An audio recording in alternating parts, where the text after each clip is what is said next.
Inden vi for alvor går i gang, så er det allervigtigste at huske, at der ikke er én rigtig måde at formidle videnskab på.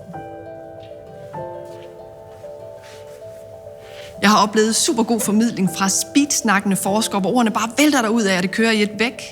Og lige så god formidling fra forskere, der taler mere roligt og langsommeligt og holder nogle tænkepauser undervejs.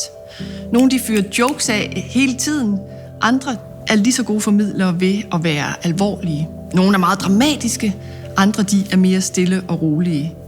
Der er altså desværre ikke en facitliste. Det vigtige det er, at du finder din måde at formidle på.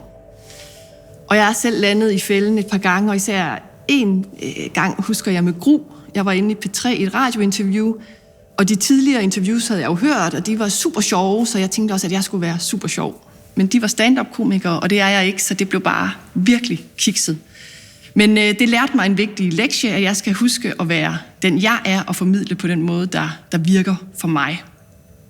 Når det så er sagt, at du altså skal finde din egen stil, så er der selvfølgelig masser af ting, du kan gøre og træne for at blive en bedre formidler. Både på skærmen og på scenen.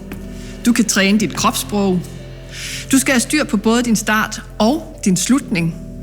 Du skal turde forsimple dit stof. Så er det en god idé at putte anekdoter ind. Det giver publikum tid til at fordøje. Du må også godt, selvom du er forsker, bruge følelser i din formidling. Og så find et par metaforer for enten din forskning eller for dine metoder. Det hjælper til forståelsen. Og så er rekvisitter selvfølgelig altid godt. Det kan være, at du har nogle rekvisitter, der direkte relaterer sig til din forskning. Men det kan også være, at du har noget overraskende og let genkendeligt. For eksempel så jeg en astrofysiker, der fortalte om solsystemet med en appelsin og nogle æbler, og så brugte hun peanuts til at fortælle om asteroiderne. Men uanset hvad du gør og hvilken type formidler du er, så er der 2 ting, der er de allervigtigste. Og de gælder, når du taler til et kamera, når du står i et klasselokale med 30 mennesker, eller foran 700 mennesker i en kæmpe sal. Og de 2 ting, de er, at du skal huske din passion, og at du skal elske dit publikum. For hvis ikke du gør de 2 ting, så bliver du meget hurtigt en ikke særlig inspirerende og lidt kedelig formidler at høre på.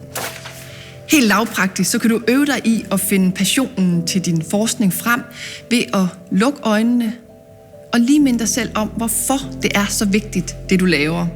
Skal du redde børn fra at dø af cancer? Eller hjælpe piger i ulandene med at få lov til at komme i skole? Eller skal du sikre den grønne omstilling? Og hvis du laver grundforskning, hvorfor er det så interessant og spændende, at du har lyst til at bruge de fleste af dine vågne timer på det? Og når du har fundet passionen, så skal du øve dig i at elske dit publikum, hvor hippieagtigt det indlyder. For uanset om det er til en skærm, eller det er publikum ude foran scenen, så skal de føle, at du vil noget med dem. At det betyder noget for dem, at det lige præcis er dem, du taler til. Og det er faktisk også det allerbedste råd mod nervøsitet. Det er, at du fjerner fokus fra dig selv og din egen performance, for det er faktisk slet ikke det handler om. Det handler om, hvad du vil med det publikum, der sidder foran dig. Hvad er det for et budskab, de skal gå derfra med? Nu er det jo så udfordringen, at det er rigtig nemt at få gode råd. Desværre, det er at få det integreret. Og der skal du indstille dig på, at hvis du vil blive en bedre formidler, så tager det tid.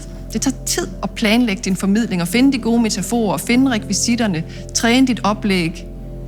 Og så skal du have mod. Du skal have mod til at ture, og du skal have mod til at ture fejle.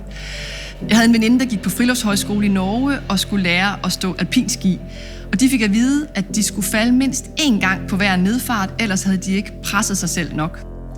Og det råd kan man jo overføre til, at du i hvert oplæg skal prøve 1 ting af, som du ikke er helt sikker på, om virker.